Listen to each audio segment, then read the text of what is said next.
Good evening. I'm Hans Dyer. I'm president of the Jack Miller Center, and it is such a pleasure to be here at the Hudson Institute this evening.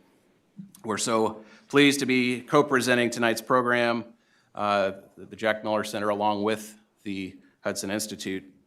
When I was sending out invitations, I consistently got one of two replies from people. It was either great lineup of panelists or great topic, and both are absolutely true. I could not agree more. So we're going to benefit from this time together. I think this is a conversation that could go on much longer than the time allotted. It's an important conversation, a conversation on promised lands, the Torah, and the American founding. I want to thank the Hudson team for making this possible, in particular, Rachel Mackey. Rachel will make some comments following the panel this evening. Let me just take a moment while I have the microphone here to introduce some of our team at the Jack Miller Center. First of all, some of our board members who are here this evening, starting with Jack Miller, the chairman of our board, the founder of our organization.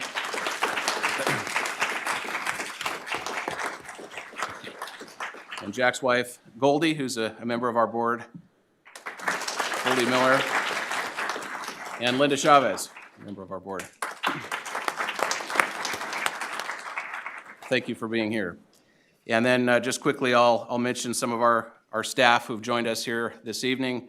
We have Tom Kelly, Tom Cleveland, Marley Promisel, Lauren Curtolo, Jonathan Gondelman from our staff, and Michael Lucchese, who's our public relations consultant, and we appreciate their efforts in organizing this evening. It was Jack Miller who really prompted tonight's topic.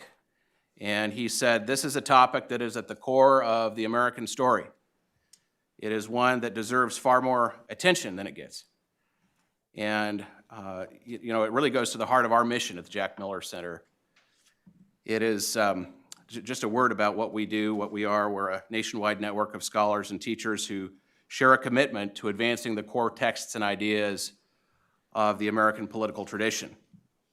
The intellectual foundations of constitutionalism must be carried on from generation to generation. Indeed, if we are to keep the republic, we the people must know what it is. We must do what is in us to learn the stories and the ideas that animate our shared life as citizens of America. So let me just run over very quickly the biographies of the distinguished panelists who are here this evening, and then I'll turn it over to our moderator, Sam Goldman. First of all, we have Meir Soloveichik. He is an assistant professor of Judaic Studies and director of the Zahava and Moshel Strauss Center for Torah and Western Thought at Yeshiva University. Dr.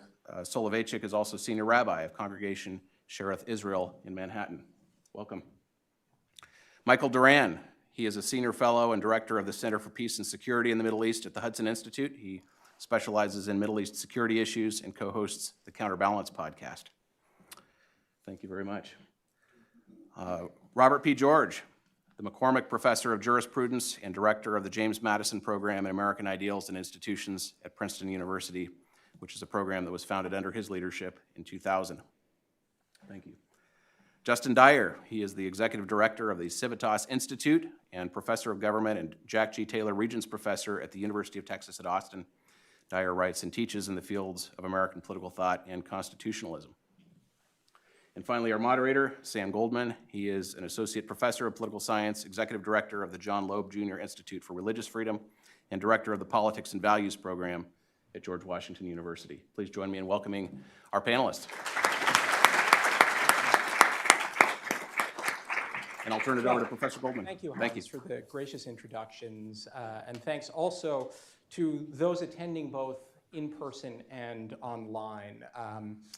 The usual custom at these events is to thank the audience at the end, which seems polite, but is perhaps unnecessary, since at that point they've already wasted their time and attention and can never get it back. So I prefer to thank people at the beginning when they still have the opportunity to escape, which I hope you won't do. One of the quirks of American culture, which I admit that I find charming, is a tendency on the part of almost every minority group to claim credit for the whole thing. As far as I can tell, this tendency goes back at least to the late 19th century, when Italian immigrants and Americans of Italian descent were struggling for recognition as members of the national community. The purpose of Columbus Day, which has since become so controversial, was to indicate that none of the other Americans, with the exception of the actual natives, would have been there in the first place if not for the assistance of an Italian. And of course, the fact that Columbus was not an Italian in the modern sense and that he sailed under the flag of Spain was not emphasized. Italian Americans are not the only ones to lay claim to a sort of American founding.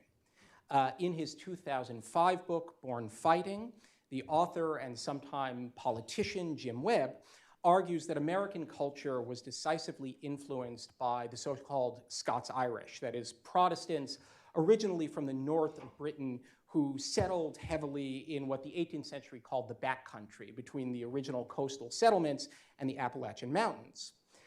This was actually a modest argument compared to the claims advanced on behalf of Irish Catholics, who began to arrive on these shores in the 1840s and were received with great trepidation by the then overwhelmingly Anglo-Protestant population. According to Thomas Cahill's 1995 bestseller, the Irish did not merely contribute hugely to the settlement and development of the United States, they saved civilization itself. Which brings me to the Jews. Incidentally, the subject of a subsequent book by the same author. The title of this discussion, The Torah and the American Founding, is at first glance somewhat eccentric and maybe even a bit provocative. The American founders, after all, were all at least nominally Christian, and most were lawyers, soldiers, merchants, or other men of affairs. Few were religious leaders of any description, and none, so far as I'm aware, were rabbis. With his characteristic insight, the political philosopher Leo Strauss once noted an inclination to self-glorification among Jews trying to secure their place within Western civilization by claiming a Jewish basis for as many accomplishments as possible. And there is certainly a risk of that. And I venture to say that anyone who's ever looked in the bookstore of a Jewish-themed museum has some idea of what I'm talking about.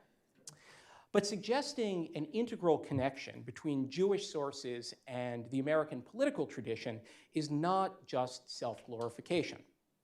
Around the middle of the 20th century, it was conventional to describe the American founding as a product of rationalist, naturalist, and optimistic tendencies associated with the European Enlightenment. That description is not altogether false, but we now know that it is incomplete. Generations of later scholarship have demonstrated that the philosophy of the Enlightenment was only one of many influences that contributed to justifying the cause of independence or the conception of a constitutional republic in complicated and often contradictory ways that sometimes defy our retrospective efforts at classification. Supplemented and sometimes synthesized with tropes from British history and common law, the ancient Republican tradition, and other sources, the Hebrew Bible was prominent among these influences. Drawing on discourses of religious identification that extend back to the English Reformation, Americans in the Revolutionary and early Republican periods drew an analogy between themselves and the biblical people of Israel. They depicted King George as Pharaoh and themselves as liberated slaves. And that other greater George, George Washington, was compared to Joshua, who led the people into their promised land. This was not only a matter of metaphors or historical narratives, both in church and on solemn political occasions.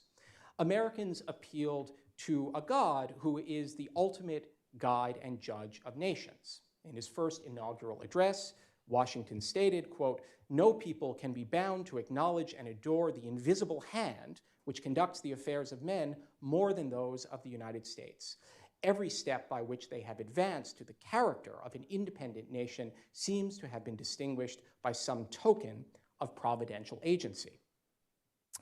These and many other sources that I won't quote provide ample reason to take the Torah and the American founding seriously as a topic for inquiry. And I think the panelists' comments will demonstrate that it is both an essential and a neglected piece of the puzzle that can help us to understand the founding period. But we should also be wary, as Strauss suggested, of self-glorification and special pleading. There are also tensions and risks that I think should be enumerated. So for one thing, affinity for the biblical Israel is not necessarily the same thing as enthusiasm for Jews or Judaism. In the 18th and 19th centuries, what scholars call political Hebraism was often associated with theological supersessionism, or the view that the Jewish people had been replaced in God's favor by the Christian faithful. And in that sense, some of the metaphors and tropes that I've described could be seen as a form of what we now call and often deplore cultural appropriation. There's also a risk of anachronism. It is possible, and I think almost certainly true, that Americans took the biblical Israel as a model for their own understanding of themselves as an independent nation. But they might have been wrong in that understanding. They might have been misled in their interpretations. And we should be aware of the possibility that they got something wrong in the way they use these narratives and images. But most importantly, and I'll conclude with this observation, visions of Americans as a new chosen people could be a temptation to excessive national pride. Rather than placing the nation under heightened divine scrutiny, it could seem to give Americans a special license to seek our destiny at the expense of other peoples. And as a matter of fact, the Hebrew Bible and the rabbinic traditions that it generated are filled with warnings against just this kind of hubris. The Torah, after all, is not only about the triumphant parts of the narrative of Israel. Now, as moderator, it is my privilege to raise these questions without attempting to answer them. So I'm going to leave that to the panelists who will address different aspects of this essential, productive, but also sometimes fraught political, intellectual, and religious relationship. We'll begin in the order in which they're seated to my left with Rabbi Soloveichik, before proceeding to Rabbi George, then to Justin Dyer, and finally to Mike Doran. Once again, I'm grateful that you've chosen to join us, and I look forward to the conversation. So, Rabbi Soloveichik. Thank you very much, Sam, and I just want to state up front that while it's of course a privilege to be here with all of these distinguished panelists, it's always an especial delight and pleasure for me to join my Rebbe, Professor Robert George. And it's my tradition, because of everything I owe a Rabbi, that I always introduce him when we appear together as my Rebbe, which is, of course, the traditional yeshiva term for teacher. Even when we appeared at the Vatican, I introduced him as my Rebbe, making him certainly the first person to receive a rabbinic ordination at the Vatican. The topic we're here to talk about is really one of my favorite topics, and captured, of course, most eloquently and succinctly by the great theologian of our time, Yogi Berra, whose genius has finally been recognized in a documentary that's just come out. And Yogi Berra, when he was told that the mayor of Ireland was Jewish, he famously said, the mayor of Dublin, Ireland, the mayor of Dublin is Jewish. He said, the mayor of Dublin is Jewish only in America, which is his second greatest saying after he said, when he stayed in a nice hotel, the towels there were so thick I could barely close my suitcase. So I am one of those people whose friends accuse him of trying to have the Jews take credit for everything that's good about America. I was actually roasted by Commentary Magazine, and our friend Eric Cohn, who spoke there in his speech, in his roast of me, said, I'm quoting him, he said, the first Soloveichik rule of interpretation is that every great leader in American history, every great speech from the American canon, every great artifact of American life is all just Bible and the Jews in disguise. General George Washington, he was actually trained by a secret battalion of the Israel Defense Force. Thomas Jefferson's Monticello, originally a local synagogue in Virginia, named after a Jew named Monty. And Lincoln's Gettysburg Address plagiarized from an obscure rabbinic midrash. Now, I did actually write an article arguing that the phrase 70 years ago came from a rabbinic sermon, and that was not my argument. There have been historians who have made this point. But of course, I don't believe that the Jews are responsible for America. And what I do believe is that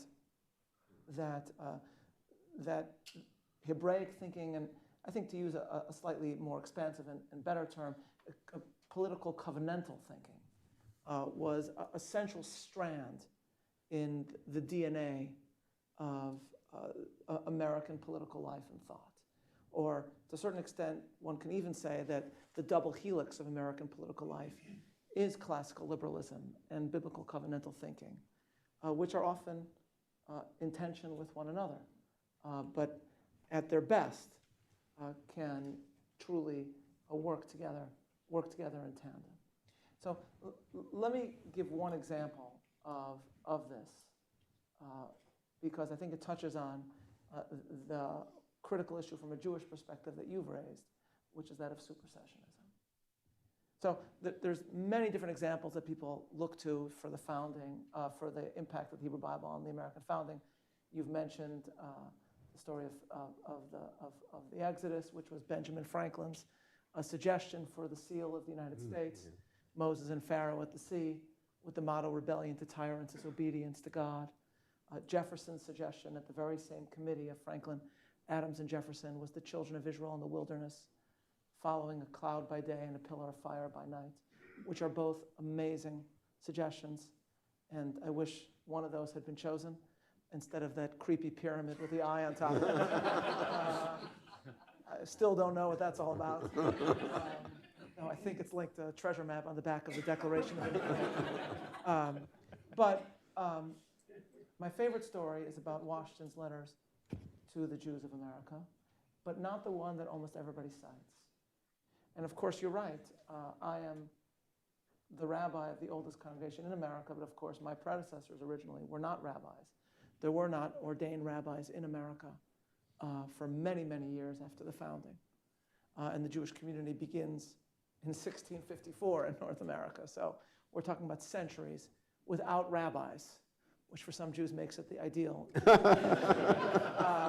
But still, that you're absolutely right to note that.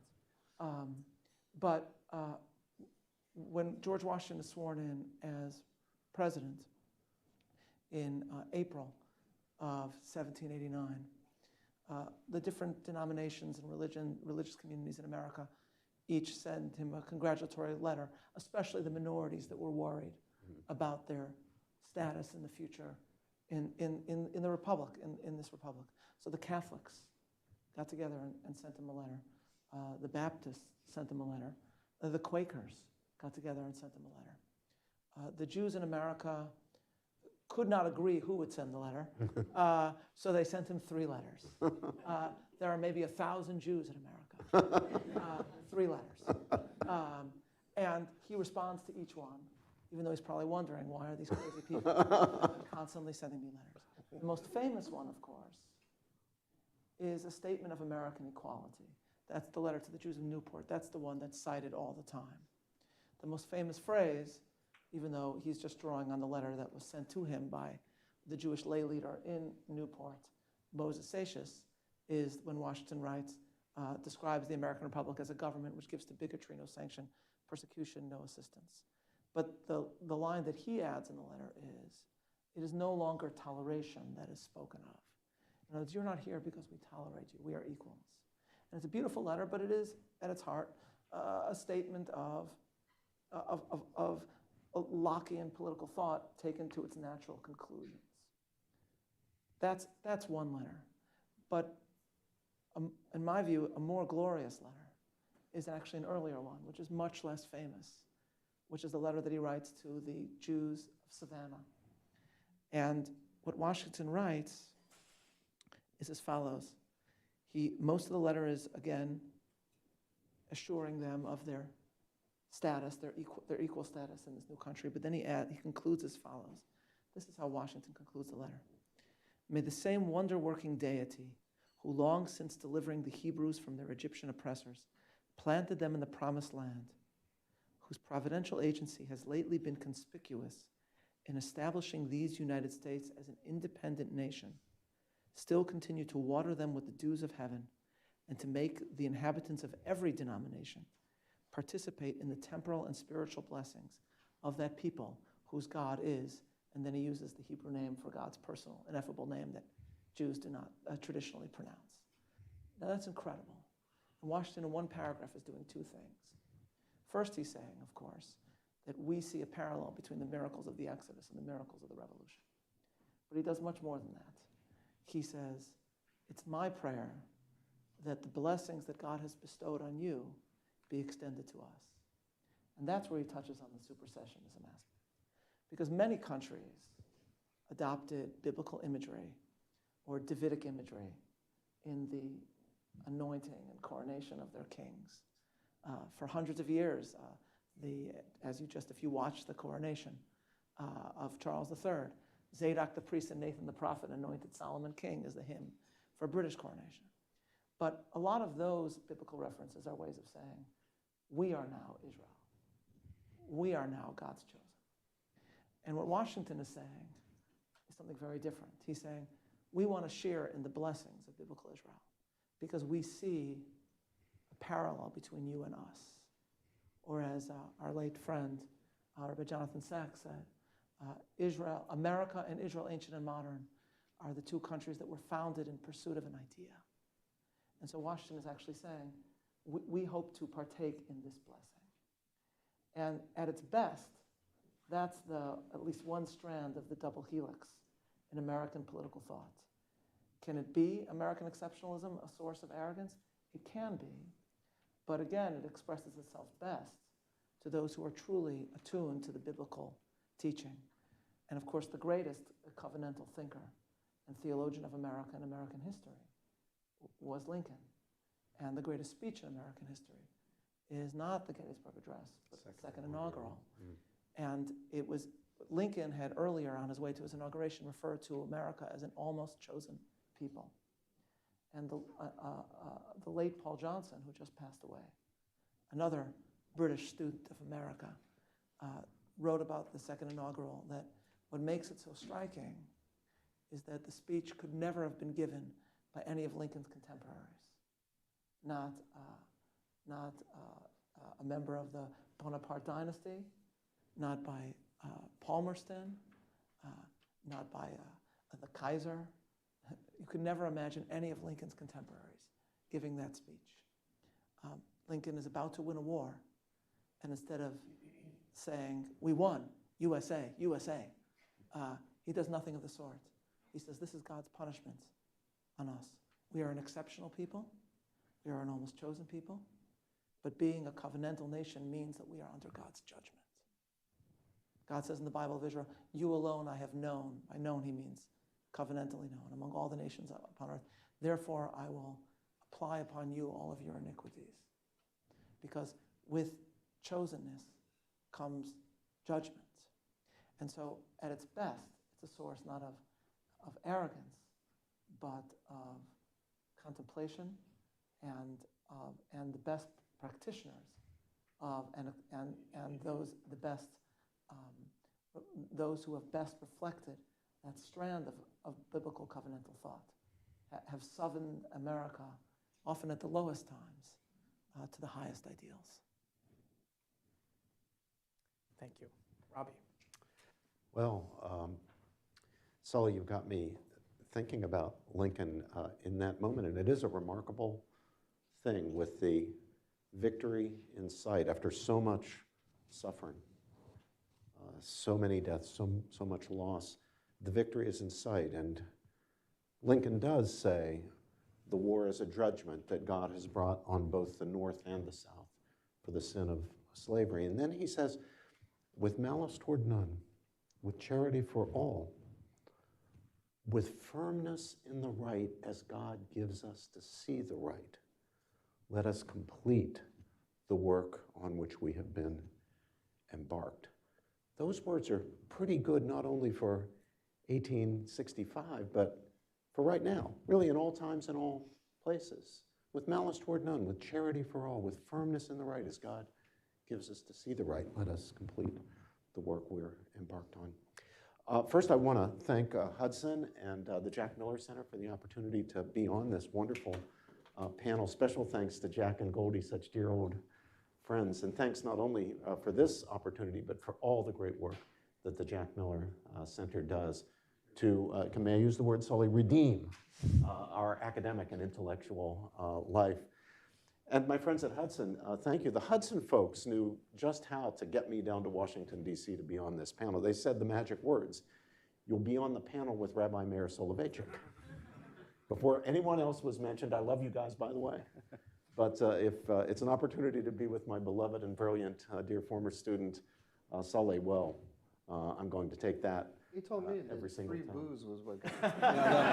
But they watered yours. I noticed, Mike. They watered yours.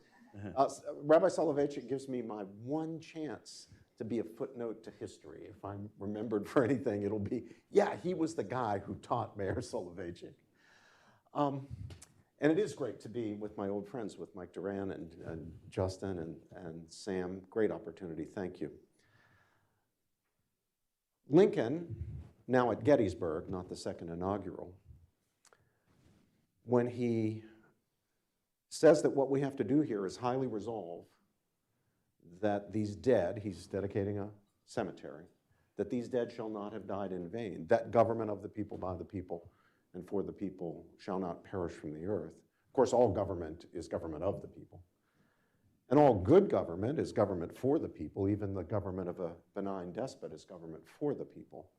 What's distinctive, exceptional about America is that it's government by the people, republican government. Now that's remarkable, not because there had never been republics prior to the United States. It's remarkable because all previous republics had failed. And when they had failed, they had not only failed, but they had dissolved into the worst forms of tyranny. The great challenge for the American founders, the great experiment, as they themselves called it, in which Lincoln understood it to be, was to figure out a way to make republican government not only of the people and for the people, but by the people, make it work and make it long endure. And Lincoln knew this was the last shot for republican government. That, by the way, explains his language. He doesn't say, so that government of the people, by the people, and for the people shall not perish from the North American landmass, continent. He doesn't say that. He says, perish from the earth. Why did he say that? He said that because he knew that if it failed here this one last time and degenerated into tyranny, which he believed it would if secession succeeded, that would be it. We would write off republican government for all of history. Human beings would simply draw the conclusion, with good reason, that human beings are not fit to govern themselves. We cannot do that. Now, in the setup, in the beginning of the address, Lincoln makes a crucial move. He recalls a crucial line from what? The Declaration of Independence, from the very founding document. He refers to the United States as a nation conceived in liberty and dedicated to the proposition that all men are created equal. Now that makes this republic a very different kind of republic. This is not the Roman Republic. This is not the republic of any of the city-states of the Renaissance or anything like that, with their hierarchies and so forth. This is a republic based on the idea that all men really are created equal. There are no natural superiors or inferiors. We differ. Our founders, Lincoln, acknowledged that we differ. We're unequal in a great many respects, unequal in strength and beauty and intelligence and skill and deftness and charm and so forth. And sometimes those differences, those inequalities matter and can be relevant. At 5'10", I'm not going to be playing for the Boston Celtics, but there's no discrimination in that. But all those inequalities are as nothing compared to the fundamental sense in which we are all equal. the strongest and the weakest, the richest and the poorest, the most intelligent and the least. And that is in fundamental worth and dignity, in basic human rights, those rights to life, liberty, and the pursuit of happiness, to use that non-exhaustive list from the Declaration of Independence. So now we have to raise the question, where did that come from? This idea that all men are created equal, endowed by their Creator with certain unalienable rights. Is that something they cooked up in the Enlightenment? By the way, to speak of the Enlightenment, very dodgy. There were many enlightenments. Sam will tell you if I'm lying about this. He knows the story. And they were very different in very many ways. The French Enlightenment, Scottish Enlightenment, very different. And even within each of those enlightenments, different strains, different attitudes toward religion, different understandings of rationality in the Enlightenments. But this basic idea is not cooked up in the Enlightenment. It's rooted in a fundamental insight that we get in the very first chapter of the very first book of the Hebrew Bible. The great insight, Jews and Christians would say the great revelation, that human beings, though mere material, fashioned from the dust of the earth, are nevertheless made in the very image and likeness of the divine creator and ruler of all that is. That is the ethical insight. Everything else is based on that. If that's true, all the great teachings, the great ethical teachings of the Judeo-Christian tradition follow. If it's false, then it's a different story altogether. And there's no way, if it's false, that all men are created equal and endowed by their Creator with certain unalienable rights, and there are no natural inferiors and superiors. If it's false, then the thing that made people call Alexander the Great great, that kind of stuff, conquest, domination, it really is great. It's only not great to treat people that way, conquest and domination, superiors and inferiors, if all men are created equal, if human beings are made in the very image and likeness of God. That great insight is a Jewish insight, a Jewish revelation. There's nothing more fundamental than that. Yes, it's transmitted through Christianity, via Christianity, but it's not transformed by Christianity. It's not changed by Christianity. In fact, the embracing of that truth is one of the evidences, among others, although my fellow Christians often fail to see this, that Christianity is in a very fundamental way the other Jewish religion. It is a Jewish religion. It's no accident that those books, which Christians call the Old Testament, beginning with the Torah books and through the prophets and up through the later books in the Bible, are the Old Testament of Christianity. Early in the life of Christianity, there were serious efforts by serious people posing serious challenges to cut off Christianity from its Torah roots, from its Jewish roots. Those of you who know what I'm talking about here will remember the heretic, as he was eventually declared, Marcion.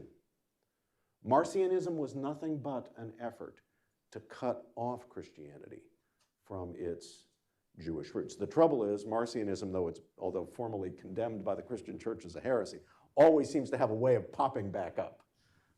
It's popping back up in some circles again today. But Christianity and the United States of America, at their best, are a faith and a nation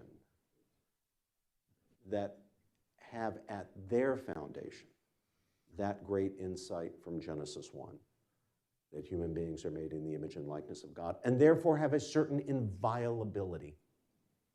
It's that inviolability that is the touchstone of what we today have come to call human rights. Now, there are a lot of reasons to be critical of human rights language today. It's been inflated beyond all recognition. There's a lot of crazy stuff that's promoted in the name of human rights and so forth. Sully was on a wonderful commission chaired by the great Marianne Glendon to try to reform human rights talk.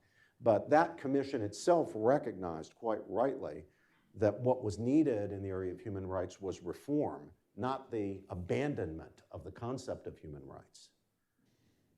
But when we get the concept right, the concept is founded on this idea of inviolability, linked to the belief that we, as human beings, each and every member of the human family, is a bearer of profound, inherent, and equal dignity. Lincoln's conceived in liberty and dedicated to the proposition that all men are created equal. As long as we remain zealously faithful to that fundamental Hebraic insight, we won't go too far wrong. In our country, we've never gone too, although we've gone very wrong, we've never gone wrong because we've had too much zeal for that principle. When we've gone wrong, beginning with slavery, it's when we were unfaithful to that principle of the profound, inherent, and equal dignity. Each and every member of the human family is a creature fashioned in the very image and likeness of God. We will not go wrong, I promise you, if we remain zealously faithful to that principle and reform ourselves to get back in line with it whenever we fall away from it. Thank you, Robbie. Justin. Well, to complete the joke about the five of us going into a bar, they needed a Presbyterian, so I'm very happy to be here on the panel. Political scientist named Donald Lutz published an article years ago, 1984, where he looked at the sources of political thought in the American founding, and he wanted to figure out a way to test, to the extent that he could test, the relative influence of different Enlightenment sources. And so he took a sample of all of the political writings in the founding era. He excluded political sermons, and then he categorized them by different schools of thought and did a quantitative analysis. And when he got to the end of it, he found that the most cited book by the American founders in political tracts during the period from 1760 to 1805 or so was the book of Deuteronomy. And the Bible altogether encompassed more citations than any of the Enlightenment sources put together. And of course, if you think about the Enlightenment sources, they are themselves diverse. There are multiple Enlightenments. They're engaging with the Bible, and they're shaped by biblical ideas. And we're starting to come to a better sense of this. There were years in which we assumed that John Locke wrote the Constitution, and we realize now that there was more to the founding and that it was actually shaped in profound ways by the Bible. There are a couple of books recently. Dreisbach has a book called Reading the Bible with the Founding Fathers, which is worth looking up. And then Carl Richard has a book, The Bible and the Founders. Both recent books, both published by top academic presses, and what they do is they demonstrate the degree to which the founders were steeped in the Bible, in the stories of the Bible, and primarily the stories of the Torah. And Deuteronomy has a special place in their political rhetoric because it's a story of law and a story of covenant and a story of the promised land. And they're thinking in these terms. And the founders are a Bible-reading people and a Bible-reading culture that's shaped by Protestantism and the emphasis on the written word and the emphasis on literacy and the emphasis on the Bible. So this is the world that they're coming from. And it shapes their categories of thought. It just can't help but shape the way they talk about things. But Sam had mentioned at the beginning, this is of course contested. When I was in graduate school, I did a dissertation on natural law and the American founding and anti-slavery constitutionalism. And I had a professor who was on my committee tell me at the end of the project, great job, all of those things, and then said, but I want to push you on one thing. And he said, when you read the Declaration of Independence, when you talk about natural rights and the American founding, keep in mind that the God of nature is not the God of Abraham. And then he went on to say that natural law is not an adjunct to, but is actually a rival of the divine law. And then he said, with a challenge, if you think otherwise, there's an article waiting to be written. And so I thought about it and kind of went through. I wrote an article and some other things on this, and I came to the conclusion that the God of nature is not the God of Abraham. It's not exactly the same thing, but if you go through the Declaration of Independence and you think about the categories of thought that shape the ideas, there are references to the Creator who creates us equally, who endows us with certain rights. But not only the Creator, and it's not just Thomas Jefferson, but Jefferson does include the idea of our equal creation in the original rough draft of the Declaration of Independence, but it's a product of a committee first and then the whole. And as they're looking at this and making edits, they also include a reference to the supreme judge of the world and the reliance on divine providence, and then of course a question of prudence and what prudence might dictate. And the question after the Declaration of Independence, a document that appeals to our equal creation, to our Creator as the source of our rights, to a creation that is distinct and independent of the Creator, to a Creator that creates and imbues the world with purposes, who is the moral judge of persons and nations, who's provident over human affairs. After that document and the adoption of that, and on into the 19th century, the great prudential question was one that we've all been thinking about in the context of this, and it's the question of reconciling those principles with American practice. And of course, the institution of slavery is the great challenge to that. And Abraham Lincoln is the one who wrestles with that in the most profound kind of way.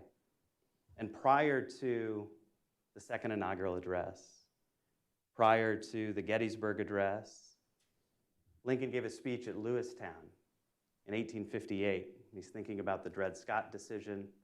He's worrying about this question. And he appeals to the American founders. And he says of the founders that in their enlightened belief, that nothing stamped with a divine image and likeness was sent into the world to be trodden on and imbruted by his fellow creatures. And in that moment, Lincoln is linking what he says is the enlightened belief of the American founders with the first book of the Bible and with the story of our creation in Genesis and the sense that we are created equal, created with a purpose, created by God, and that matters for how we think about politics. It matters for how we think about the American founding. It matters for how we think about the crisis that beset the American regime at that moment. And Lincoln, in doing that, and in the subsequent events that lead to the saving of the Union, the abolition of slavery through the 13th Amendment, and to a new birth of freedom that Lincoln ultimately hoped for and looked forward to, he was appealing to the wellsprings of American political thought, which are not exclusively found, but are deeply embedded within this tradition that comes forward from the Torah and comes forward through the American founding and through a profoundly biblically literate and Bible-reading people. Mike. Great, thank you. That's a perfect transition to what I would like to talk about. I think it's my job to connect all of this to modern policy debates, and I think I can do it. It won't take me more than an hour. Let me start by just a few words about the founder of modern Zionism, whose name is escaping me. It's Jabotinsky? Theodore Herzl? That's right, William Blackstone. William Blackstone in 1891 wrote something called the Blackstone Memorial, in which he said that the Jews are in crisis, and it's the job of the United States to return them to their homeland. William Blackstone was a wealthy businessman, grew up very poor, made a lot of money, then he devoted himself to Christ. He wrote a book, Jesus is Coming, which is explaining the biblical proofs of the of the return of Jesus. It was the bestseller I think the best-selling book in the United States in the 19th century. And then he devoted himself to returning the Jews to the Promised Land, very much because out of the spirit of George Washington, not in the sense that he wanted to get rid of all the Jews and send them away. He felt that the Americans and the Jews were cousins, basically. They were both exactly as Rabbi Soloveichik said that George Washington saw it. And so he put together, the Blackstone Memorial is a petition. I don't know why they call it a memorial. And he presents it to President Harrison. The fascinating thing about it is who signs it? J.P. Morgan, Rockefeller, the chairman of the House Committee on Foreign Relations, the editor of the New York Times. Unbelievable. They had Zionists back then in the New York Times. Innumerable governors and so on. In other words, the Chief Justice of the Supreme Court, the American political elite in general, was Zionist in 1891.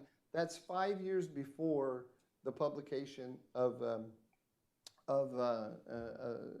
Der Judenstaat by Herzl, who is erroneously considered the founder of modern Zionism. Now, Rockefeller Sr. Signed the Blackstone Memorial. Rockefeller Jr. goes and creates something else. He creates the Riverside Church. And the Riverside Church is he rebels against his father. He's not a fundamentalist. He's a Protestant modernist, and he creates the Riverside Church, which is a cathedral to Protestant modernism. And this is the split in American culture, which I think is absolutely fundamental to understanding where we are as a country today, and including in our foreign policy, which I'll get to in about 45 minutes. Sam said at the beginning that every ethnic group wants to claim that America is theirs. By the way, my mother's people are Scots-Irish, so I Jim Webb can claim the Scots-Irish, and my father's people are Irish Catholic, so I can claim to either one. But I have to admit that America really belongs to the Presbyterians, right? they at least our elite culture does. Protestant modernism has created our elite culture. Now, in this fight between Protestant modernism and fundamentalism, it's just a huge fault line in our culture, and there are a lot of flashpoints along the fault line. This Riverside Church that Rockefeller Jr. created. If you go there, by the way, it's absolutely fascinating. They have, I don't know what the right word is for the little statues that you have in churches, but they have all of those great Christian figures up in this cathedral to Protestant modernism, and I'm talking about Einstein, Buddha, Muhammad, right? They're all there. It combines this syncretism between religions together with scientism that is Protestant modernism. Now, on the fault line between them is literal interpretation of the Bible, this scientism that scopes the monkey trial, and Zionism. From the beginning, they are fighting with each other about Zionism. Pearl Buck, you all remember Pearl Buck? She wrote a fascinating book called Peony, which is about the Kaifeng Jews in China, and Peony is a servant girl. And in this book, this Jewish community in Kaifeng, China, does what Pearl Buck says is the greatest thing that they can do, for humanity, and that's basically to erase themselves and to completely assimilate into Chinese, into Han Chinese culture. Pearl Buck was the daughter of missionaries in China, and her father, whom she rebelled against, was a Christian fundamentalist, but she was a Protestant modernist. In telling the story about the Jews, she's really talking about Protestant fundamentalism and modernism. And modernism wants very much to erase it wants to erase the connection, the direct connection, the literal connection between the American people and the Bible. And it imagines that also in terms of erasing the connection between the United States and Jews and Zionism.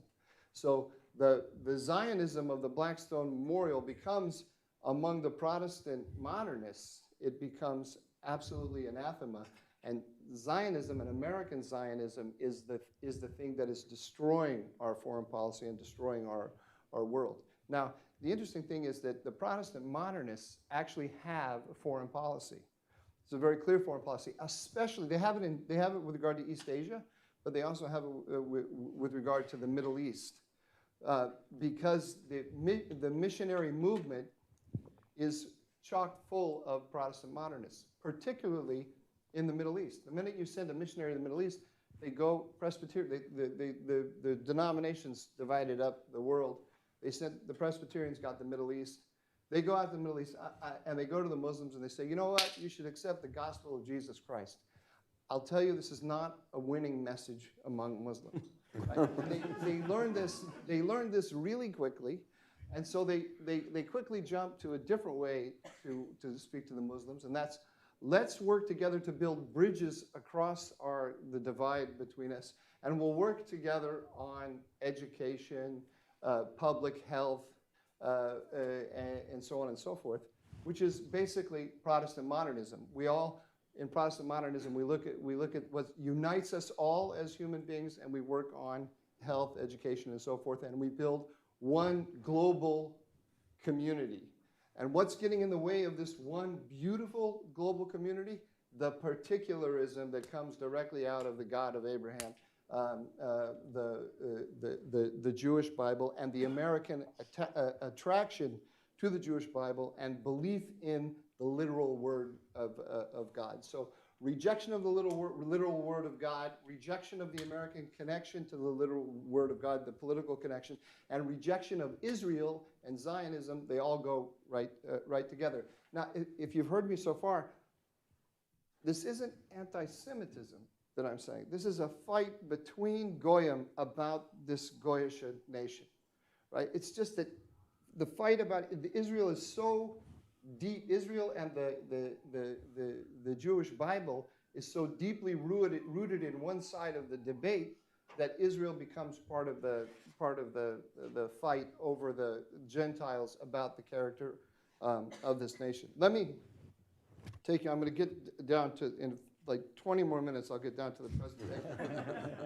This is from Time Magazine. I love this.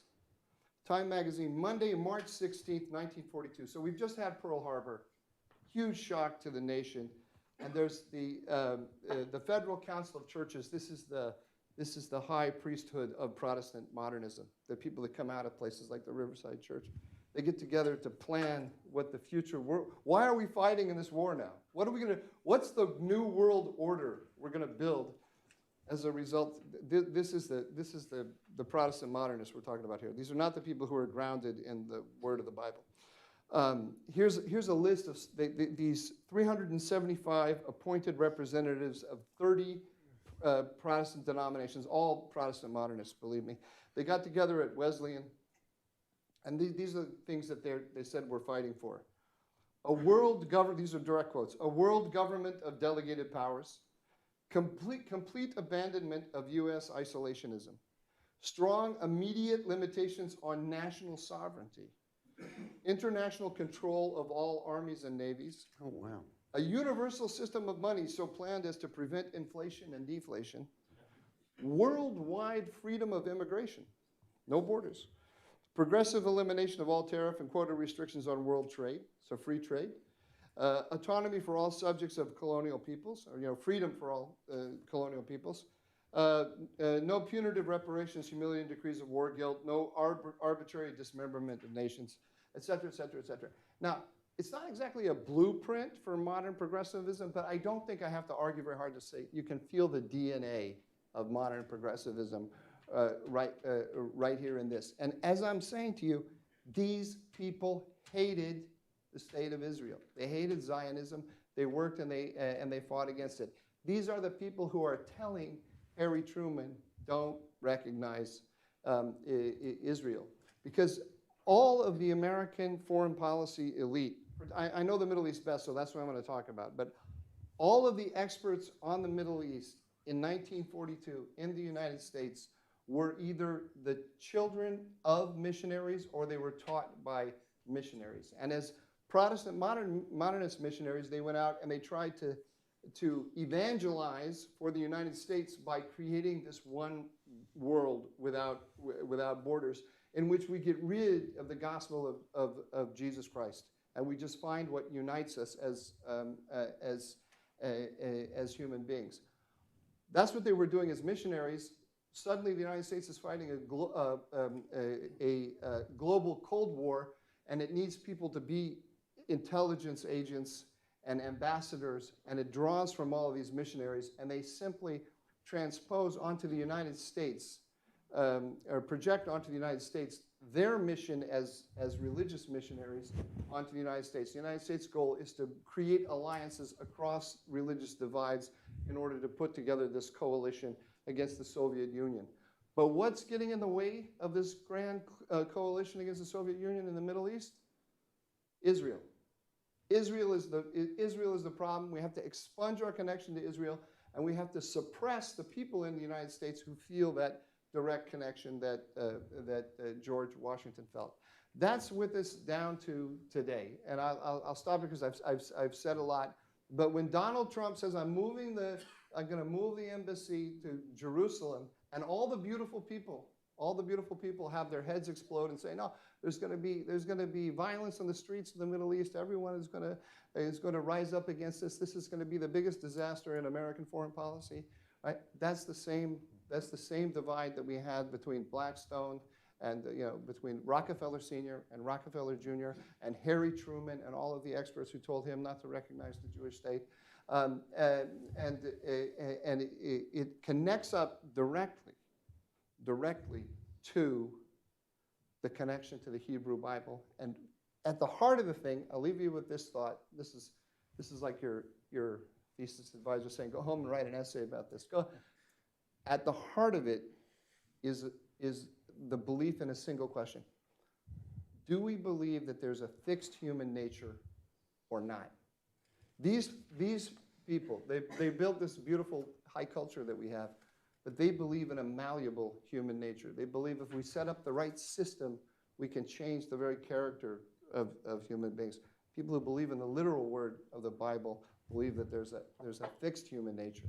And that's the fundamental thing. If you believe that there are multiple different genders and you can choose them on one day and the next, I guarantee you're not a supporter of the state of Israel. I guarantee it. Thank you. Thanks, Mike. So it's my job to pose a few questions, but I can't resist making a remark, even though I'm not really on this panel. And it's a remark about Lincoln, whom several of you mentioned, and I also read the Paul Johnson essay to prepare. I think it was actually delivered as the first of the First Things Erasmus lecture series. And I have to say, I think Johnson actually gets it wrong, or slightly wrong. So Johnson says the remarkable thing about Lincoln's second inaugural is that you can't imagine any of his contemporary European statesmen making a similar speech. And I think that part is correct.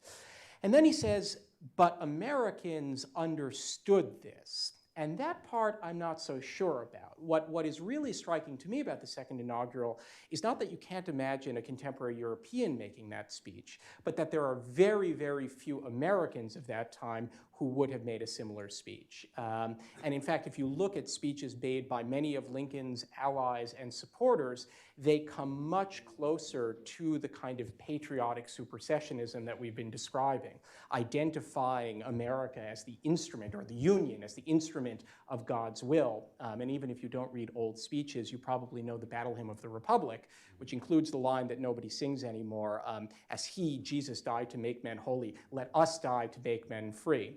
It seems to me that what's important about Lincoln is that he's rebuking that and is reminding people that what a sort of chosenness means is being subject to divine judgment, not being the favored instrument. So again, I'm not really on the panel, but I couldn't resist introducing that. I do want to ask a question, though, about a distinction that Rabbi Soloveichik drew between contract and covenant, which is maybe another way of getting at the relationship between liberalism or enlightenment and religion in constituting the American political tradition.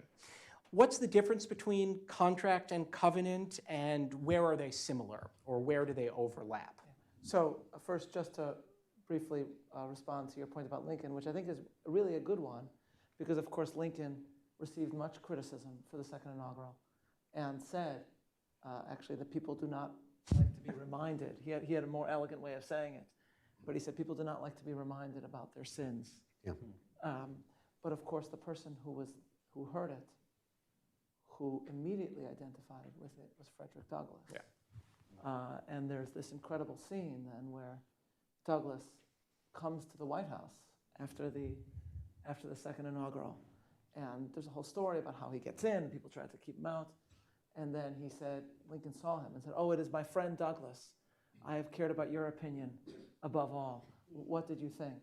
And Douglass, who had said that he felt he was listening to Jeremiah, he said, "Mr. President, it was a sacred effort." And this was someone who had been a critic of Lincoln in the past.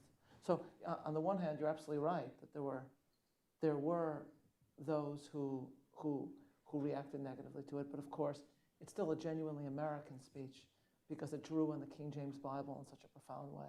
Can I intervene because- right sure, on of that course. point, Yeah, Sully, of course. before you go on to respond to Yeah. Sam's particular question? I think it's also important to remember another passage there that made it hard for Lincoln's fellow Americans, at least the supporters of the Union, to be enthusiastic about him. He pointed out that both sides worship the same God. In fact, he went so far as to say both sides read from the same Bible. Now, he said they both can't be right, and maybe neither would be perfectly right. And then he said the following, very interesting when you think about it. He said, now you may wonder how somebody who believes in God, who believes in the Bible, can support the idea of taking from what a man earns by the sweat of his own brow. That's a reference to slavery. The slaveholder taking what the slave earns from the sweat of his own brow. But then Lincoln says, quoting scripture, "But let us judge not, lest we be judged." This was a moment for judgment. And what does Lincoln say? With an incredible magnanimity, let us, and he goes to the source that none of those Americans, because they're Bible believers, none of them can argue with. He doesn't do this on his own authority. He's quoting scripture, let us judge not, lest we And the be judgments of the Lord are true and righteous. all together. Yes. So I embrace that, obviously, because that sets up Lincoln to be the great Jewish thinker of America. There's, just as a very brief aside, there's an Andy Ferguson in his book, Land of Lincoln, where he sort of goes around America finding people obsessed with Lincoln. He has this amazing scene where he goes to right where I grew up in Chicago, and he finds this Thai family that are running a restaurant, immigrants that have become obsessed with, he had heard they were obsessed with Lincoln. And so they tell him that they had emigrated to America, and they see in Illinois on the license plate that says Land of Lincoln. So they said they have to figure out, who is this Lincoln? And the guy says to this guy running the restaurant, he says to Ferguson, he says, So we read about him and we find that he is a great man. He teaches that all men are created equal. And they describe how they pay pilgrimage to Springfield to visit his grave. And then he points to, they have a little model of the Lincoln Memorial statue. And they describe how they give an offering to Lincoln every evening. Is this a great country or what? In this restaurant. And he says, every evening we give him, he says, we give him full dinner. So we give him a full dinner, and he says, appetizer, entree, dessert. He says, every night something different. And then his wife interrupts him in Thai and says something, and he says to Ferguson, oh yes, but never pork. So Ferguson says, well, why not? So he looks at Andy Ferguson and says, he is Abraham Lincoln, yes? Jews do not eat pork. That's my guy right there. Okay. So covenant versus contract. Again, the best modern book on this is just as Tocqueville is so wonderful because he's not just insightful, but you're seeing it through the insightful eyes of an outsider. So our dear, beloved and very missed friend, Lord Jonathan Sacks, wrote a book called The Home We Build Together, which is really a love letter to America and covenantal political culture. And what Rabbi Sacks describes at one point is, he says that when he was a young man in the 60s, he came to America and he came here. And he visited the memorials. And he noticed when he visited the Lincoln Memorial and the Jefferson Memorial that yes, there are statues of these men, but etched into the stone are their words and their ideas. And then he says, if you go to the memorial in London for David Lloyd George, you'll see 3 words, David Lloyd George. And he says, Churchill, yes, the man who famously mobilized the English language and sent it into battle, just as Churchill. And he says, why? He says, because England, he says, at least used to be a tradition-based culture. Those who know, know. Those who don't know, don't belong. It's like a club. A club never says, right, this is the name of the club, right? What was Bertie Wooster's club? The Drones Club, right? It doesn't say the Drones Club. You belong or you don't. That's it. That's it. But America is not like that. Lincoln, in a famous speech, very famous, 1858, I think, speak at a July 4th event, asks, he says, what about those Americans, he says, around half of our population, who are not descendants of the founders, who did not come from those who fought to create this country? He says, what makes them Americans? He says, but when they look at that old Declaration of Independence and they read that all men are created equal, then they are, he says, blood of the blood. Yeah, exactly. He says, this is the electric cord that unites all of us. So what does it mean, a covenant? Okay, a covenant means, first, the political theologian H. Richard Niebuhr, the other Niebuhr, right, said that a covenant is a mutual pledge of loyalty and obligation in the presence of God. So what sets a covenant apart from a contract? Several different things. And here I'm drawing on Rabbi Sacks. A contract is about self-interest. It's about protecting self-interest. A covenant is the opposite. It's about in which parties join together to become something larger than they would be on their own. Marriage is, of course, an example of that, but only one example of that. That's one aspect of it. The other aspect, of course, is the presence of God. And then the corollary, or what follows from that, and this is the most important thing, perhaps, for covenantal culture, is that because God is outside time, therefore covenant can span generations. A contract cannot bind future generations. Thomas Jefferson had this crazy statement at one point where he said he thought that like all laws should basically be abrogated every 20 years, and everyone should have to vote on it again. Okay, that's social contract thinking, actually. What Franklin said about Adams is actually true about Jefferson, that he was often a great man, but at times absolutely out of his senses. think more applied to Jefferson than Adams, who was actually the first Zionist, John Adams, because John Adams wrote in 1819 that I do long to see the Jews in Judea an independent nation. So I would claim, Mike, I'm happy to give credit to Blackstone, but I would claim the greatest of the founders, John Adams. That wasn't a question, by the way, as the first Zionist. But a covenant is different. The exquisite statement of Moses in Deuteronomy is in Hebrew, Lo itchem levadachem anochi koret et habrit hazot. Not only with you do I make this covenant, ki et asher yeshno po v'et asher eineno po imanu hayom. Both those who are here today and those who are not here today. Covenant binds us intergenerationally, which is why someone like me, who, I don't want to shock you, but there were no Soloveichiks involved in the American founding. But I say all the time, when we defeated the British at Yorktown, I don't know how many British Jews say when we defeated the French at Agincourt.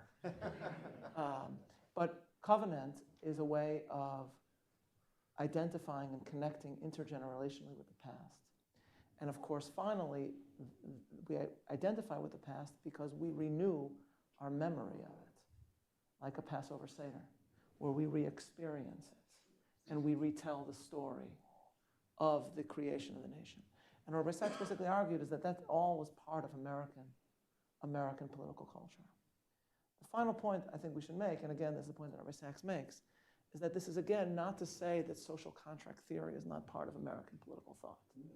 Or as Rabbi Sachs put it, the covenant and social contract theory do not replace one another, but they work together.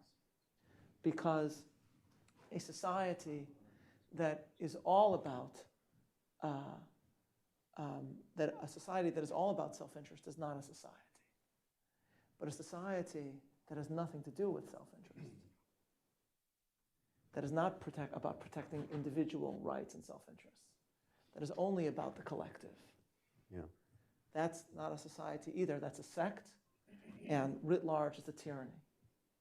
And of course, as Rabbi Sachs wrote, some of the worst and despotic regimes of the 20th century were created with the utopian vision in mind that people could just throw away self-interest and just assimilate into a collective. And so you need both. And what Rabbi Sachs said is, and I'm just building on this is all in this book, is that the Constitution is really the social contract of America. The Declaration. The Declaration is the covenant. The covenant. God is actually not mentioned in the Constitution. And rightly understood, what the Constitution is about protecting, structuring government in a way that individuals and smaller factions are protected. This is a point that Justice Scalia used to make all the time. It's not, what makes the Constitution great is not just the Bill of Rights. As he noted, the Soviet Union had an amazing Bill of Rights. Scalia used to carry around the copy Soviet of the Soviet Constitution. Constitution. Look at how great this Yeah, is. it's like, he always used to say that. He always used to say that. But of course, the Soviet Bill of Rights said that all those caught suppressing criticism of the government will be called to account. But of course, as the great 1980s Russian Jewish American comedian Yakov Smirnov used to say in his, you remember him? What a country, he used to always say about America. He said, in America, we have many great inventions that we do not have in Russia, like warning shot.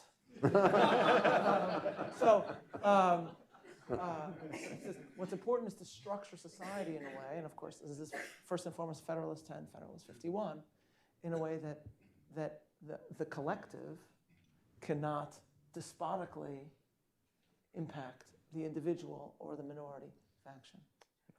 I'm afraid that on that beautiful The Declaration is our and prudent note, we have to conclude. So please join me again in thanking the panelists. I started by thanking you. Now I want to thank them, and the discussion will continue in the reception. So Rachel has a few announcements.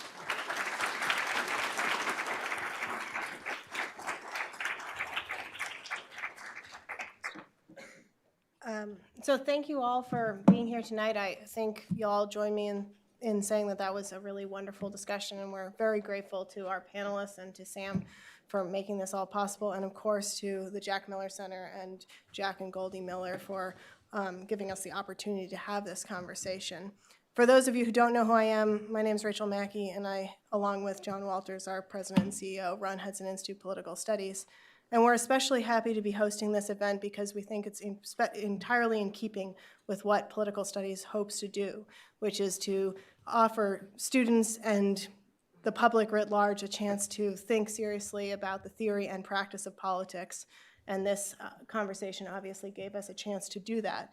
Goldie Miller asked a couple of us earlier before the event, why is this question important? Why do we care about the connection between the Torah and the American founding? And I think an answer that certainly animates political studies and Hudson, and I think the work of the Jack Miller Center and of these panelists is because we are, as Rabbi Soloveichik said, a people of ideas, and we need to understand who we are and what the ideas that animate us are. So I'm delighted to have this chance to have joined with all of you in thinking about who we are in connection with the Torah.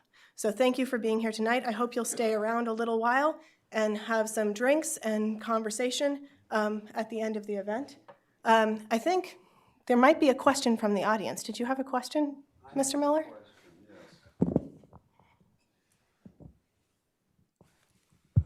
Thank you. Robbie George referred to the Bible and the founding principle that all men are created equal.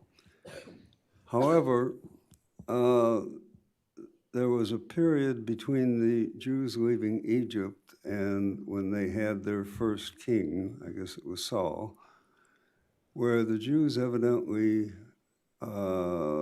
created almost a perfect republic.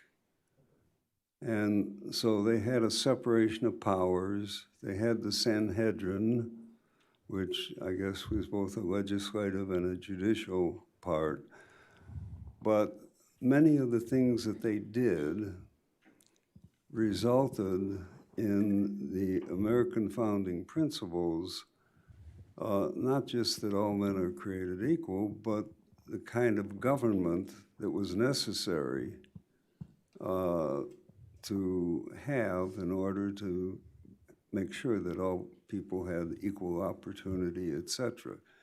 So I'd really like you to comment on going into that part of the Torah that is reflected in our form of government that we have.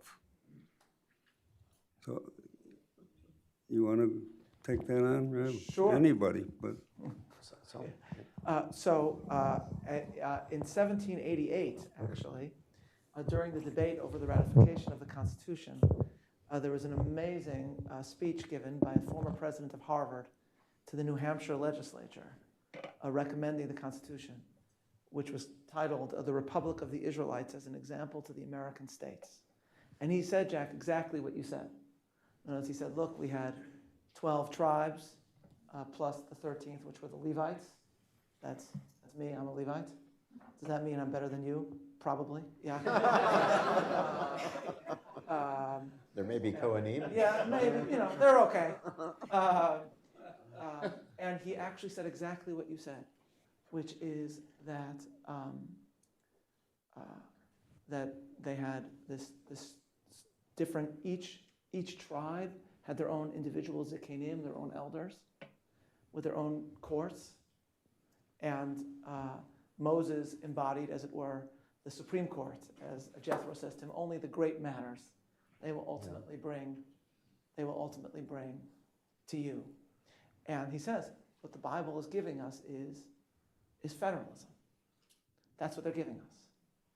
And this is laid out by the late, great Jewish political theorist Daniel Elazar, who started here, I think ultimately ended up in Israel. And he wrote an article he wrote a whole book on covenantal thinking, but he wrote a great article called The Book of Joshua as a Political Classic, which is describing exactly what you're saying. The question, of course, is, so that was definitely a current of thought during the period of the ratification of the Constitution. It wasn't the only one, and I don't, and of course, as they're constructing the Constitution, they're drawing on Montesquieu, and they're learning lessons, as Robbie mentioned, from earlier republics that failed, and making the case for why this will not fail. But it is a strand of thought that you see being given by this former president of Harvard. And it's absolutely a case made. The question, of course, that it raises is, if it was a near, as you say, a near perfect government, and it is a certain high point in biblical political history, why does it fail like that? Well, but there's a whole period before that. There's the high point is Joshua. But remember, there are several centuries in between Joshua and Samuel. And in both cases, and those are the only two times that this is working. In the book of Judges, what you have is fragmentation, disunity. If you read the prophet Deborah's great song of triumph, she's criticizing the various tribes that did not rally to her call. She doesn't even mention the most important tribe, Judah, because it's all the way in the south, and didn't believe that the battles in the north of Israel, the Holy Land, was their problem. And so you have two issues that lead to disaster. One, you don't have that many great leaders that can unite the people. You have Joshua, and then immediately after Joshua dies, no one succeeds in uniting the people. And you have Samuel, hundreds of years later. He's succeeded by his sons who don't do as well. That's when they ask for a king. That's when they ask for a king. And so the lessons, of course, for the American Republic are twofold. The first is the importance of leadership, how important leadership actually is, and the necessity of great leadership for uniting a people. And B, the Achilles heel of federalism, and I'm a huge believer in federalism, and limited government, and separate states, and the laboratory of democracy, and all that. Of course, it's a great danger, a danger that faces us today especially, as it has faced in the past, is the danger of the book of Judges, which is if you forget the covenantal idea that binds us, then what you will have is total fragmentation. The phrase in the book of Judges is, in those days there was no king in Israel. Every man did what was right in his own eyes. And so it's the fragmentation that leads to a desire for a king. And when John Adams said that our Constitution is made only for a moral and religious people, it cannot be made for any other, what he's saying is precisely because we do not have a king. If it were not a moral and religious people, then everyone will just do what is right in his own eyes. And read the book of Judges and the story of the concubine in Geba, with which the book of Judges concludes, to see what lies around that corner. So the Bible is absolutely at least one significant source of inspiration for the American form of constitutional government. But it also bears with it very, very significant teachings for our time. You know, even when you get to kings, once Israel has kings, the concept that there's got to be a check, that the king doesn't have complete control, comes with the idea of prophecy, where the prophet has a certain authority, even over the king. You know, in the rest of the ancient world, kings were not questioned. But what happens when David commits adultery? You are that man. Bathsheba. Yeah, I mean, you get this incredible moment where Nathan enters the king's presence and tells him a story. You know, in a certain village, there's a man who has, rich man, has many flocks and herds, and had a friend coming to him, but he despaired to take from his own flock and herd, and instead took the one little ewe sheep from a man, a poor man who had only that sheep, and he prepared and dressed that ewe for the man's dinner to serve his guest. And David, of course, is filled with rage at the injustice. Where is this man? Who is this man? Surely he shall die. And Nathan can look at him in the eye, the king of all Israel, look at him in the eye and say, thou art the man. There's a check on power. Yes. when David Landis, and when in Landis' book about how the West embraced capitalism and individual property rights and individual rights. So he cites the amazing scene where Elijah enters Ahab's throne room or sends a message to Ahab after he's just confiscated and killed somebody for his property. And he says, "Shall you murder and also inherit?" Yeah. Which is such an astonishing statement. You don't say that to kings in the ancient world. If you refuse the king your property, then you're like, if Henry VIII asks you for Hampton Court Palace, you give him Hampton Court Palace. Yep. You got a choice of the palace or your head. Right. Of course, in the end, in that case, the cardinal got, ended up basically losing both, but effectively. But yeah, it's exactly as Robbie says. There is nothing like that in ancient texts anywhere else on earth. Well, thank you for that wonderful question and for that encore. It gave us a good example of the kinds of conversations I hope you can continue to have for the next hour or so as you have some drinks and some food and hopefully stay and continue the conversation. So thank you again for coming.